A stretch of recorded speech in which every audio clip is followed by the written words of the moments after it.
All right, hello and welcome everyone. We will go ahead and get started. Thank you for joining today's webinar, Zigbee Direct, what it is and how to use it in your products. A few logistics before we dive in. This webinar will be recorded and will be made available on the Connectivity Standards Alliance website. If you have questions throughout the presentation, please submit them to the Q&A box. At the end of the presentation, we'll open it up for Q&A. If you have questions after the webinar concludes, please reach out to us at help@csa-iot.org and we'll get those questions answered for you. Now, at this point, I would like to introduce you to today's speakers. With us today, we have Arash Onorbakt with Ubisys Technologies, as well as Marius Munder, the principal architect at Silicon Laboratories. Before I hand off to our speakers, a quick view of our agenda for the session. Today, our speakers will cover our welcome and introduction, an architectural overview, application examples, certification and certified components, and then we will open up the session to Q&A. With that, I would like to turn it over to Arash Onorbakt to kick us off with an introduction to Zigbee Direct. Thank you, Grace, and also welcome from my side. Yes, so introduction to Zigbee Direct. What is it? Next slide, please.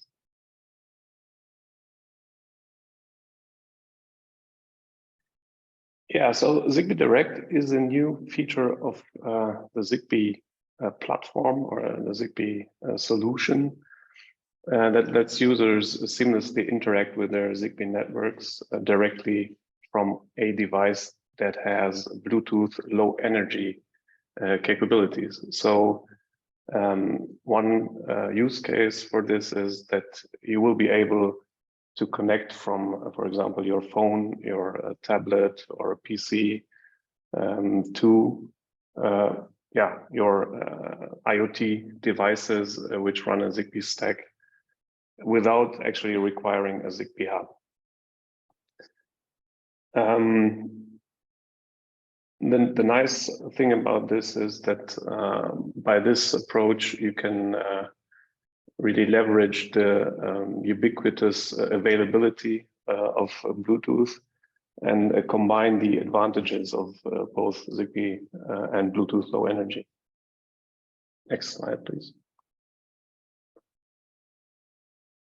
Yeah, and the major, let's say, two use cases or functionalities that have been addressed by Zigbee Direct is on one hand, simplification of onboarding. So basically, if you want to set up a Zigbee system, you can do this with the help of a mobile phone and a commissioning application that runs on that phone.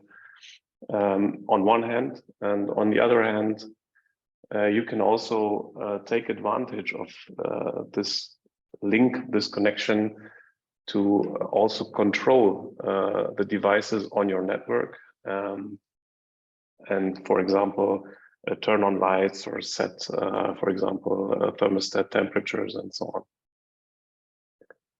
Next slide, yeah. So, who's supporting Zigbee Direct, who has been contributing to the specification and to the standardization. You see a list of 50 member companies who joined forces initially to varying degrees. So that can be, for example, let's say that they support the effort as such. It can be that they contributed use cases. It can be that they contributed implementations, took part in the validation events and so on.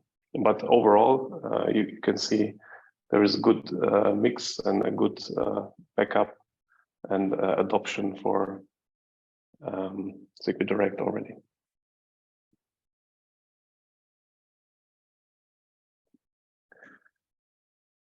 Yeah, so the question is, why Zigbee Direct? Why did we put, let's say, almost 2 years of development effort in this? Yeah, obviously, Bluetooth Low Energy is a universal method, or has become a universal method for onboarding devices across various protocols. So, for example, if you look at Matter, it's using it with connection with Wi-Fi and Thread, for example. That's one similar use case. And similarly, we can take advantage of this approach to simplify the commissioning, the exchange of network credentials, and so on for Zigbee networks as well. And also many devices like phones and tablets don't have a Zigbee radio built in. So years ago, we dreamt of mobile phones being equipped with Zigbee radios. That hasn't happened for a good reason, because of, let's say, cost considerations. But nevertheless, with the dual stack and dual mode system on chips that are or have become available in the recent years, a new avenue has opened up to, let's say, take advantage of mobile phones as a, let's say, almost free user interface, because it's already there for many both consumers and residential applications. And so, the driver for this was to make Zigbee more accessible and overcome the limitation of the lack of the compatible radio technology in, let's say, client devices.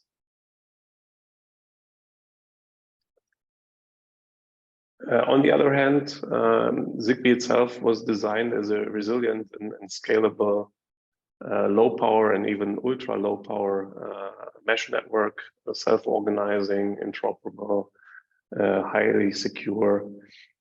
And so really what we were looking for is to take advantage of the large installed base, of the knowledge of the technology that is already there, and augment it with the, let's say, ubiquitous availability of Bluetooth Low Energy.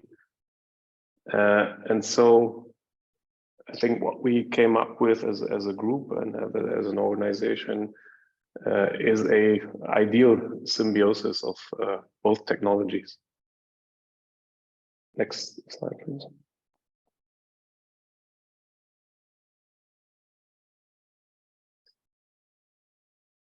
Yeah, so for, let's say, developers, obviously, well, the advantage is that overall, you get a building block that you can easily drop into your products, and which takes care of, providing the solution as, let's say, an out-of-the-box solution that can be easily added to existing products and also new products. For installers, obviously, that commissioning is now largely simplified, both for, let's say, private use cases, but also for large-scale deployments where you have thousands of Zigbee nodes in one installation, and probably multiple teams working on setting up such a system. And also for consumers, on one hand, you don't have the, let's say, initial cost of having to have a hub necessarily to provide connectivity to your phone, and also that simplification of the onboarding experience also helps the consumer. Next slide, please. Yeah, as I mentioned, Zigbee Direct has application in both residential use cases. Smart home, that's a clear use case. but also in commercial. If you think about commercial buildings, large office complexes, industrial settings, there as well, both the commissioning and also the control aspects of Zigbee Direct are really valuable. Next slide, please. Okay, next will be an overview of the architecture. There's a bit of the technical part here. So first the terminology. What is Zigbee Direct in terms of, let's say, technical terms? On one hand, it's an extension of the Zigbee core stack that, as I mentioned before. And basically, what the standard defines is a Bluetooth GATT application profile. And within that profile, you have services, you have characteristics, and basically there are two Zigbee device types that are introduced. One is the Zigbee Direct device. The Zigbee Direct device is what typically is, for example, a smart bulb, a smart plug, a thermostat. That's what used to be a classic or standalone Zigbee 15.4 device. And this now has the added ability of functioning as an access point into your Zigbee network for devices that we call Zigbee virtual devices, which are first class, let's say, Zigbee devices from a network perspective, but the last hop is a Bluetooth link. So if you can see on the left-hand side, there is a Bluetooth-enabled virtual device. That can be your Apple phone, your Android phone. It can be a tablet. It can be a smart speaker. It can be a single board computer. So many devices out there who have Bluetooth central capabilities, and those can take advantage of a Zigbee mesh with at least one Zigbee Direct device in it. Next slide, please.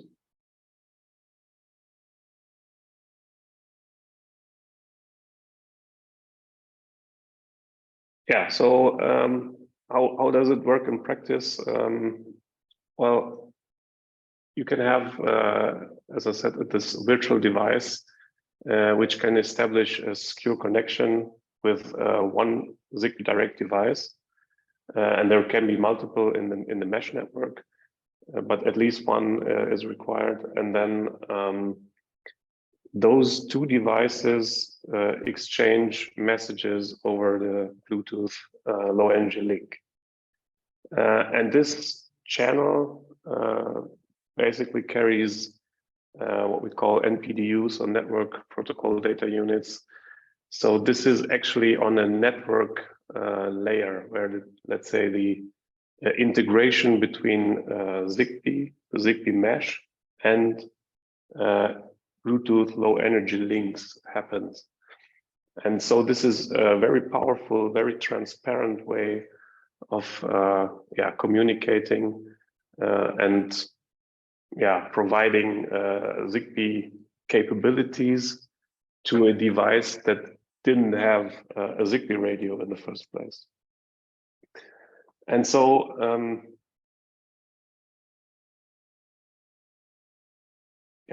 sorry. And so what you can see here is obviously that not only can the Zigbee virtual device communicate via Bluetooth with the direct counterpart, the Zigbee Direct device, but it can also talk to devices on the Zigbee mesh network once it has established this connection. Okay, next slide, please. Yeah, as I mentioned, there are two major use cases, two key use cases. One is the onboarding and commissioning.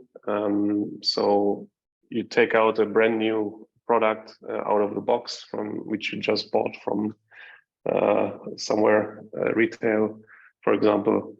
And with that device and just your phone, you can start setting up a network. So yeah, you can use a companion app and that is also something that is new, given that this interface between the IoT device and your mobile phone is now standardized. You can use apps of different vendors and use the favorite one for your use case, combine it with your favorite light bulb or your favorite thermostat, and start setting up a system. This can be, let's say, a system with a hub where you just use this ability to simplify the onboarding, but it can also be that you just don't want to use a hub in the first place, maybe as an add-on later on, but for a simple use case where you maybe just want to set up some lights, some switches, some scenes, that can be done without a hub. And in addition, the second key use case is obviously a control. So you can imagine that you have multiple lights, for example, and now you start to set up scenes from your phone and recall scenes. So you have a movie scene, and then you tap on a button on your phone to activate that scene. Okay, next slide, please. Yeah, so in the more technical terms, this Zigbee Direct GATT profile basically emits regular advertisement beacons. So this is standard BLE peripheral behavior. So you can, it will basically tell the world that it is there. And there is already some information included. For example, is that device commissioned? To which network does it belong, and so on. And it helps the Zigbee virtual device to connect, find that device, and use the GATT services that are provided by this profile. And that's some of those are basically the main ones that are standardized are listed below. So there is commissioning service, obviously, which allows you to form networks and so on. Then there is the network tunneling, which allows you to talk to other devices on the network. And then there is a security component, which ensures that all the traffic is encrypted and authenticated. But you can also have additional services, manufacturer-specific services that rely on the same framework. So they can take advantage of all the, for example, key negotiation and credential exchange, and just add proprietary functionality. Okay, next slide, please. Yeah, talking about security, Zigbee Direct adopts the new key agreement, let's say, solution that we have introduced with Zigbee 2023. So there is the option for Speak, which is a PAIC, so a password authenticated key establishment protocol, or let's say, in simple terms, it allows you to use short setup codes to securely commission devices and establish that initial security that is required to then set up the system securely. So curve 25519, that is kind of the gold standard now for 128-bit security strength curves. And then the AES MMO, that is, well, since the first Zigbee releases, this has been there as a hash function. Then there is an additional option now with the ECDHE PSK, That one is specifically there for curve P256. And this is something that is common in Bluetooth, for example, but also other standards. And all characteristics are encrypted and authenticated using 128-bit AES-CCM encryption and authentication, obviously with the exception of the security service itself, where the bootstrapping occurs. With the commissioning service, you have the ability to let the Zigbee Direct device form a network. It can join a network. You can out-of-band commission the device. So we'll come to that later. You can open and close the network. You can make the device leave. You can make it identify, so you know which device you're talking to right now. And you can also manage install codes over the Bluetooth link. And the tunneling, as I mentioned, is an optional service from the perspective of the standard, but it's one of the primary use cases. So basically, this is what makes the, let's say, Zigbee virtual device a first-class citizen in the Zigbee network, in the sense that it can be a trust center, it can be a router, it can be an end device, due or thanks to this transparent network layer integration of these two technologies. Okay, next slide, please. Yeah, so tunneling service, as I mentioned, is an extension of the Zigbee mesh over a final or initial Bluetooth link. So between ZDD and ZDD, you have this link, and from there, you can reach any other device in the network. It's using standard protocol format over this link. There are some optimizations, but basically, yeah, the Bluetooth layer appears to the network layer as another IEEE 802.15.4 MEC layer. We have added some specific optimizations around peculiarities or workaround peculiarities of Bluetooth GATT links.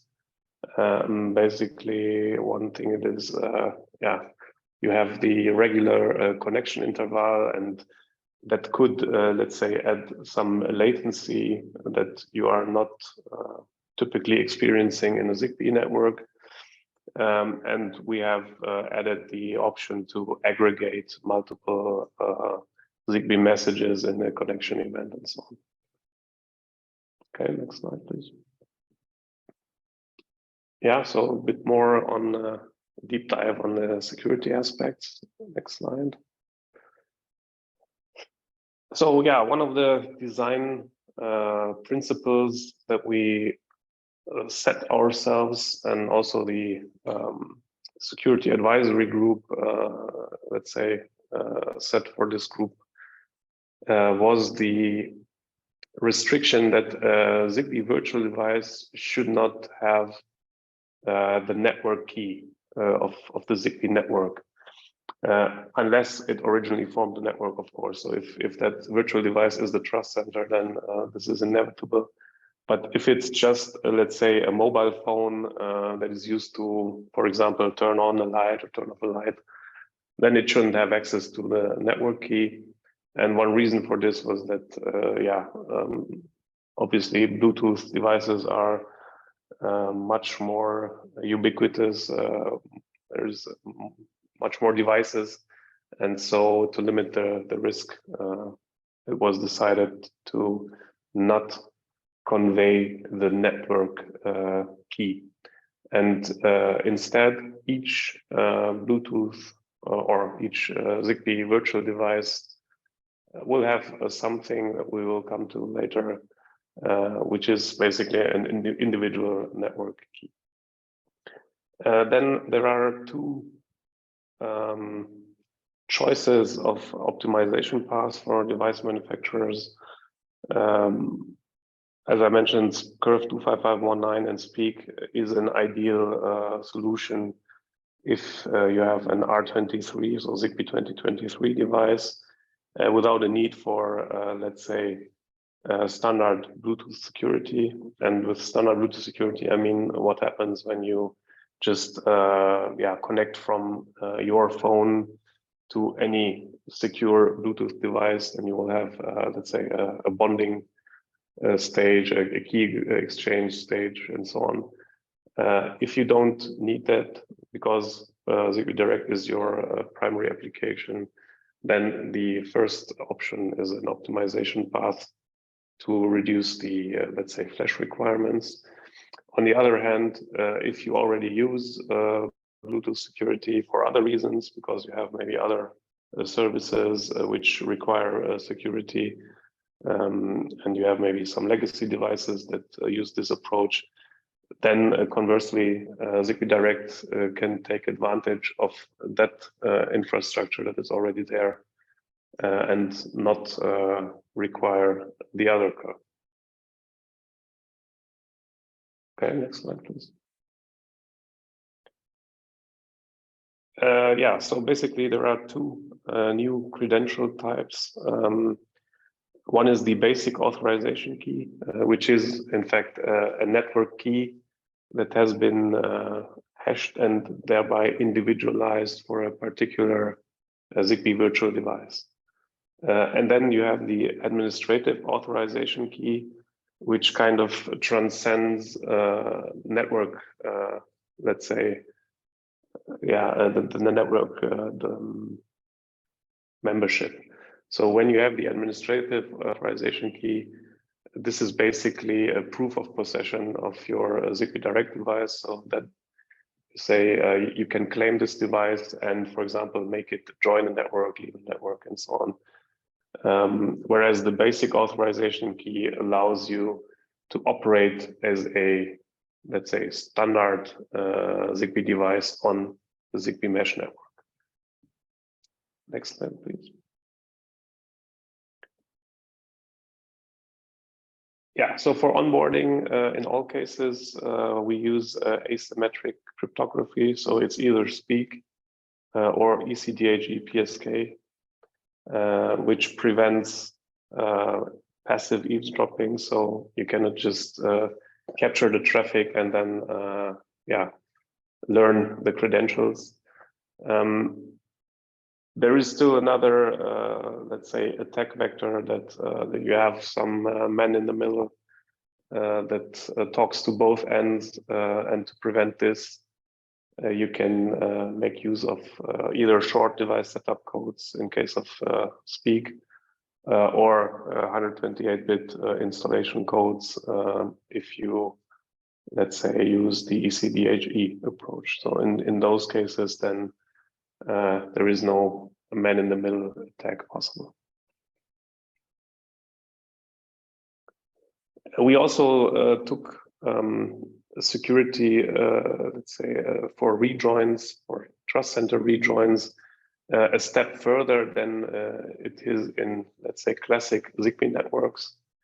In classic Zigbee networks, if you do a trust center rejoin, for example, because the network key has changed, it has been rotated, and a device missed the network key exchange, the new one, then it would have to do this trust center rejoin. For Zigbee Direct, we require that even in this case, the joining or rejoining device, the Zigbee virtual device, must prove that it had knowledge of a prior basic key or a historic network or basic key, and otherwise the ZDD won't even forward this rejoin request to the trust center, legacy trust center in the network.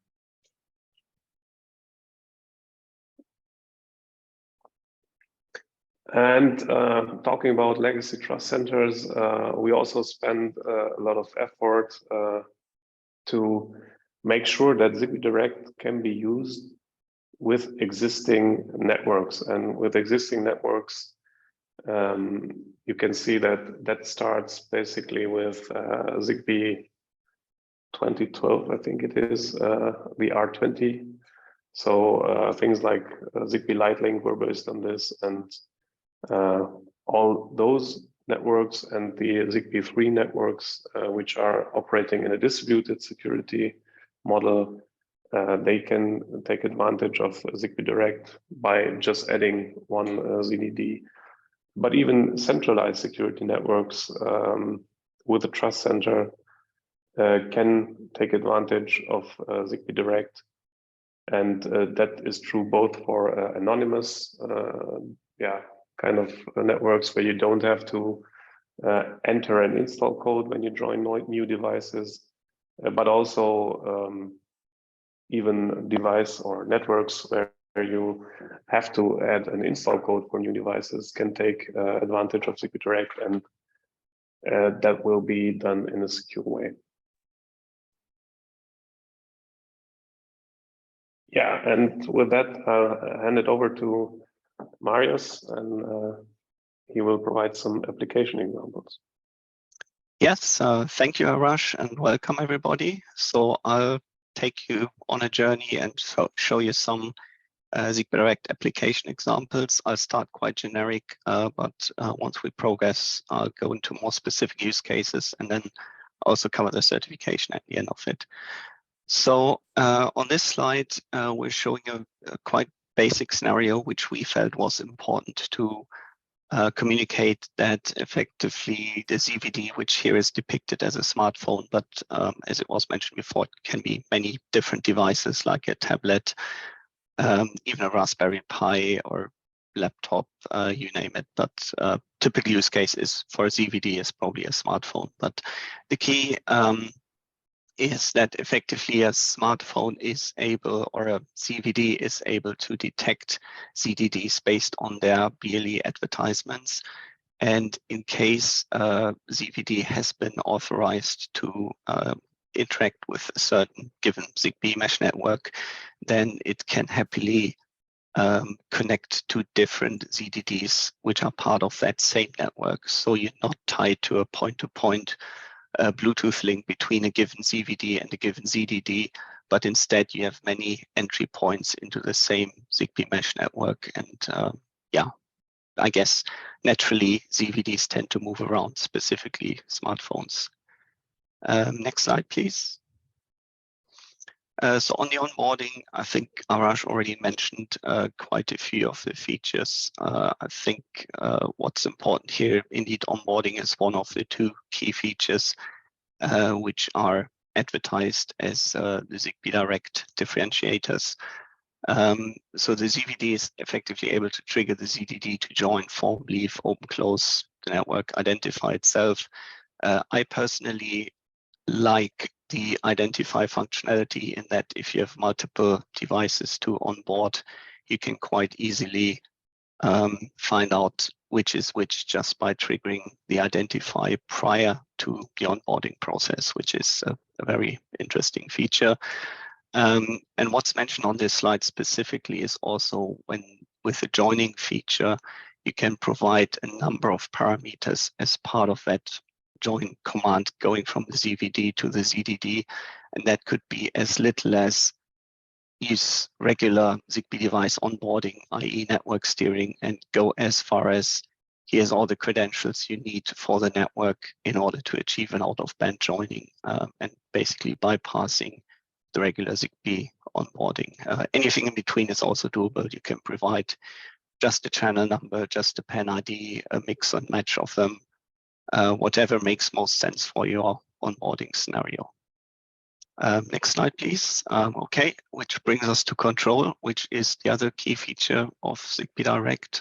As it was mentioned before, control, or also known as the tunneling service, is an optional feature, whereas the onboarding, which was previously mentioned, is mandatory for all devices.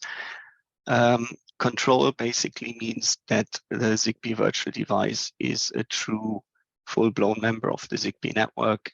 It has its own Zigbee stack. It can send and receive Zigbee messages. So next to control, it obviously can also receive messages, interact with sensors on the Zigbee network. So the ZVD can take any role. It can be a router and device, even coordinator, and Trust Center. So that's a very, very powerful feature. Basically, the ZVD is a full-blown member of the Zigbee network, as I mentioned previously. Next slide, please. So now we're coming to slightly more abstract use cases. And I guess with this, I can also answer a question I noticed earlier on the questions box. So there was a question saying, can there be a network truly without a hub, i.e. can Zigbee Direct eliminate the need for a hub? And I would argue, yes, it can. So here we are effectively seeing a network which has been formed either using Zigbee Direct onboarding or other ways. I guess there's also still touch linking might be an option to form a Zigbee network. And this network is effectively hubless, as it can be seen. And then we have a mobile phone, tablet, PC, whatever makes up the ZVD, which is sporadically connecting to that network, running effectively a full-blown Zigbee stack, as mentioned previously, assuming any Zigbee device role, router and device. And this can be used to not just interact with the network, but also configure the network. So you can use it to set up scenes, create bindings, which basically means the network will continue to function with predefined functionality. If you bind your light switch to your light, take away your phone, walk away. I guess, you know, if this didn't work, you'd get into a lot of trouble with your other family members, i.e. you walk away with your mobile phone, the network doesn't work anymore. That's definitely not working. So yes, indeed, there's neither a hub nor a permanently present ZVD needed in order to maintain such a network. Next slide, please. So I guess just that we covered the use case without a hub.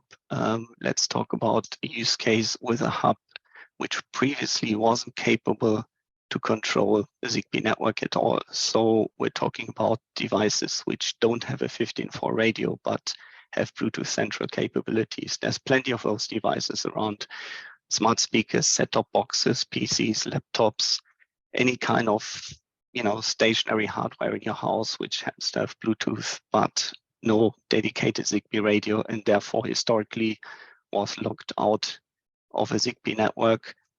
So all these devices, you know, for all of these, I have great news. They're only a software update away from being able to control the Zigbee network. So they can be upgraded to effectively become a ZVD, and in doing that, being able to interact with the Zigbee network and via the tunneling feature, become a full-blown member of that Zigbee network. So again, unlike the previous scenario where the ZVD is a sporadically present device, here it's present all the time, but same concepts apply. The only key difference here is obviously also that if the hub, the Zigbee Direct enabled hub, is present all the time, the role of becoming a trust center is also an option, which is less of an option if it's a sporadically available device. Next slide, please. So looking at another use case, I mean, I guess we all know install codes greatly help to improve security. It helps us getting away from the use of well-known keys, but at the same time, they bring two pain points with them. First of all, it can be a pain if the QR code with the install code is printed on the back of a device, which you've just mounted to the ceiling. So that's an obvious pain point. But also there's the opposite side where the trust center who you need to provide that install code out of band can only be accessed using a manufacturer-specific app or a special website for which you forgot the password. So there's all kinds of pain points with install codes. And the good news is Zigbee Direct can help with all of these. So there's really two ways it can help.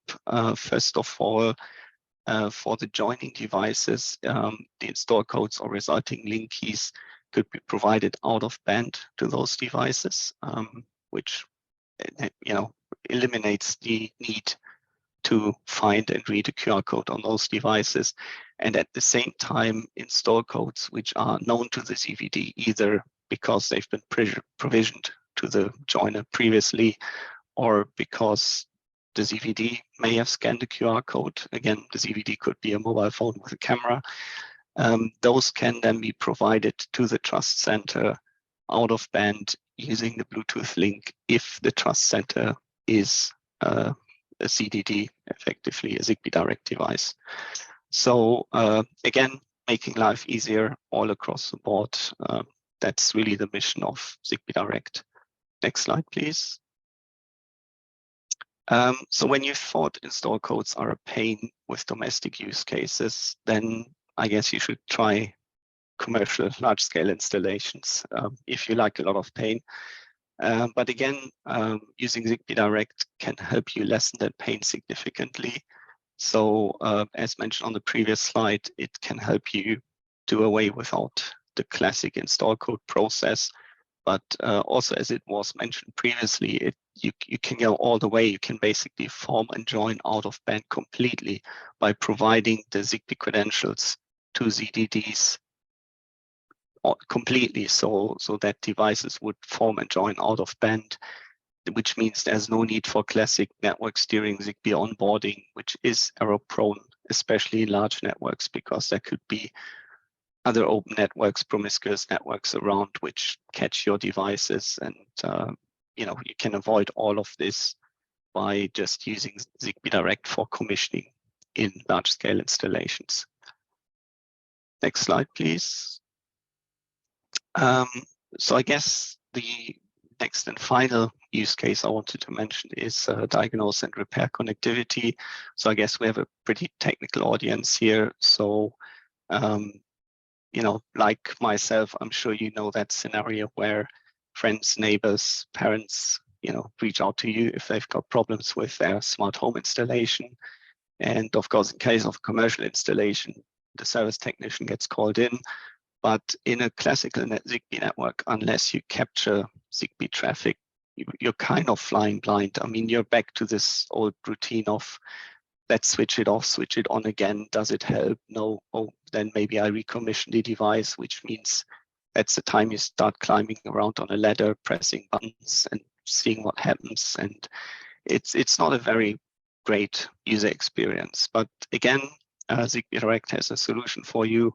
So if you have problematic devices, and of course, assuming you've got the right permissions to access them with your Zigbee virtual device, then you can easily connect to them and find out the basics, like did the device miss a channel change? Did the device miss a PAN ID change? You could trigger it to leave and rejoin. So all of this without climbing a ladder, just by connecting via a side channel to the device by utilizing Bluetooth. So again, making people's life a lot easier. Next slide, please. So as I promised earlier, I'm also going to talk a little bit about Zigbee certification. So yeah, simply there's more use cases than we have time for today, but yeah, let's spend the last couple of minutes on certification. So really, Zigbee Direct has defined two new device types, which are the ZVD and the ZDD, which has been already mentioned plenty of times. The certification program for both of these device types launched in December of 2022. It's open to all members of the CSA. Testing is available at the usual CSA authorized test service providers. See the link listed on the slide. And it's a live program. It's running effectively. There's nothing stopping people from the audience here or anybody to design and certify their Zigbee Direct devices as well as Zigbee virtual devices. Obviously, also because Bluetooth Low Energy is in play, the expectation is that both ZDD and ZVD also require Bluetooth Low Energy certification. But yeah, that's not under the remit of the CSA. That's the Bluetooth SIG basically controlling that certification. Next slide. So let's start with the ZDD certification. So effectively, the assumption is that a ZDD, a Zigbee Direct device is first and foremost a normal Zigbee end product of some kind, like for example, a light bulb. I mean, we wouldn't envision a dedicated ZDD device, which is nothing but a Zigbee router and a ZDD. So the expectation would be it's always some kind of smart bulb, smart plug, you know, some kind of most likely line powered device, which also fulfills a regular Zigbee product specification. And so basically ZDD specific certification means undergoing Zigbee 3.0 product certification. And then there's an addition of an optional Zigbee Direct feature. So it's basically a tick box in your in your declaration of conformity once you've passed the testing. But in order to get there, it means extra Zigbee Direct test cases need to be executed in order to achieve certification. The key point here is there's also a bit of a shortcut in that if the stack vendor of which you're using your Zigbee stack from has pre-certified that Zigbee Direct feature, then it's only a reduced set of test cases which need to be executed at the time of product certification. There's a similar process in place for Zigbee Green Power, which some of you may be aware of. Also quick mentioning, so Zigbee Direct effectively can be implemented on top of the R22 as well as R23 Zigbee certified platforms. But there's a big caveat when it comes to R22 because there's quite a subset of R23 features which are needed on top of R22. So we tended to call it R22 plus, which is effectively R22 with quite a few added features from the R23 spec. So yeah, the ideal path would be to take an R23 compliant stack, but alternatively R22 plus, as we call it, would also suffice. Finally, with regards to the logo on Zigbee Direct devices, so I mentioned previously you require Bluetooth certification as well. So that gives you the Bluetooth logo. You get the Zigbee logo for the Zigbee product certification. We didn't want to burden people with a third logo. So there is no dedicated Zigbee Direct logo, but instead there's recommended verbiage to put onto the packaging, onto the collateral, to basically say either in short, just support Zigbee Direct, or in long, support Zigbee Direct on board your Zigbee network directly from your Bluetooth Low Energy device, or alternatively support Zigbee Direct on board and control your Zigbee device, as your Zigbee network directly from your Bluetooth Low Energy device, depending on whether the optional control or tunneling service is included or not. Okay, next slide. Thank you. So ZDD certification. There's actually two types of certifiable ZDD. Again, either commissioning or commissioning and tunneling, depending on the supported feature set. ZDDs don't have a native 802.15.04 radio, which is why really the certification on those devices is purely a software certification. For that purpose, the CSA has first ever on the Zigbee Working Group introduced the concept of software component certification. On that topic alone, we could have a separate webinar, so I won't dive too deep into the details, but the bottom line is that most likely, if you put yourself in the shoes of a ZDD developer, and for simplicity's sake, assume you want to develop a smartphone app as a ZDD, then you most likely wouldn't develop the app completely from scratch because there's a lot of testing to do for certification. I mean, truly a lot, because remember the ZDD, if it supports tunneling, will include its own Zigbee stack. So it's a lot of testing.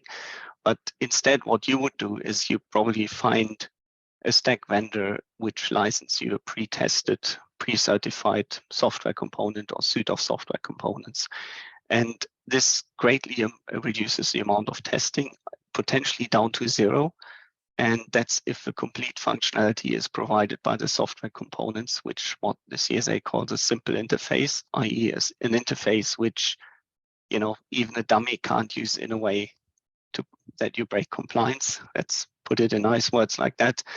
And so if such a simple interface gets used, then effectively what you would do is put a nice GUI on top of those software components. And if they're pre-certified, then there's no testing needed. It's only required to do certification at the CSA in order to achieve the stamp of approval or certification from the CSA.